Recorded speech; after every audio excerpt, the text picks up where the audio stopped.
పక్షంగా, కుటుంబ పక్షంగా, సంఘ పక్షంగా, పరిశుద్ధుల పక్షంగా కోరుకోవచ్చు. ప్రభువా మీరు సహాయం చేస్తారు. మీరే మహిమకు దీవెన ఆశీర్వాదం కోరుకుంటూ ప్రార్థన ద్వారా, వాక్యం ద్వారా సమస్తము పవిత్రపరచబడుతుంది.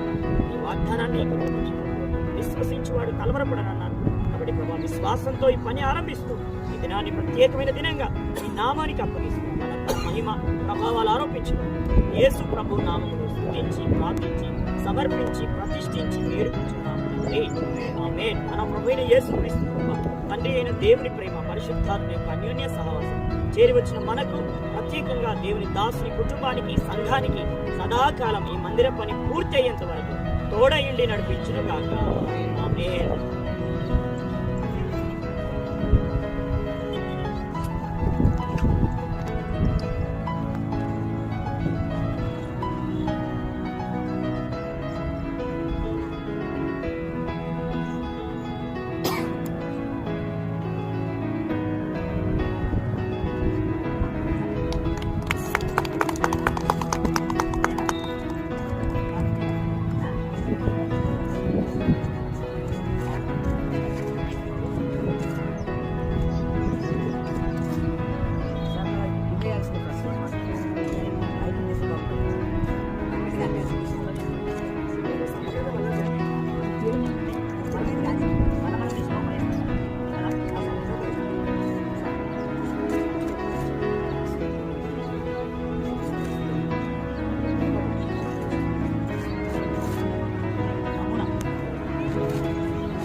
మేలు చేయము, దేవుని యందు నివసించి సత్యమును అనుసరించుము, యెహోవాను బట్టి సంతోషించుము.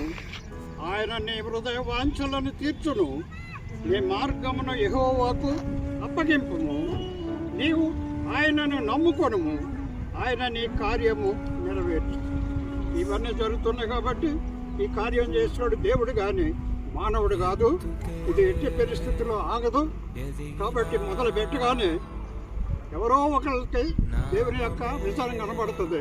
ఆ ప్రేరేపింపబడిన ప్రతి ఒక్కరు కూడా వచ్చి ఇది పుణ్యకార్యం కాబట్టి నేను ఎక్కడికి వెళ్ళలేదు, వారికి మాట ఇచ్చాను. ఎప్పుడు రావాలి చెప్పు, దినమంతా అంటే నా నుండి కాదంటే 2 గంటలకు 2 సార్లు ఉన్నాడు. రెండగా మాత్రం ఛాన్స్ ఉన్నప్పుడు ఆయనకు వందనాలు చెల్లించబోతులు. ఈ వాక్యం నెరవేరుతుంది 100 పార్లు.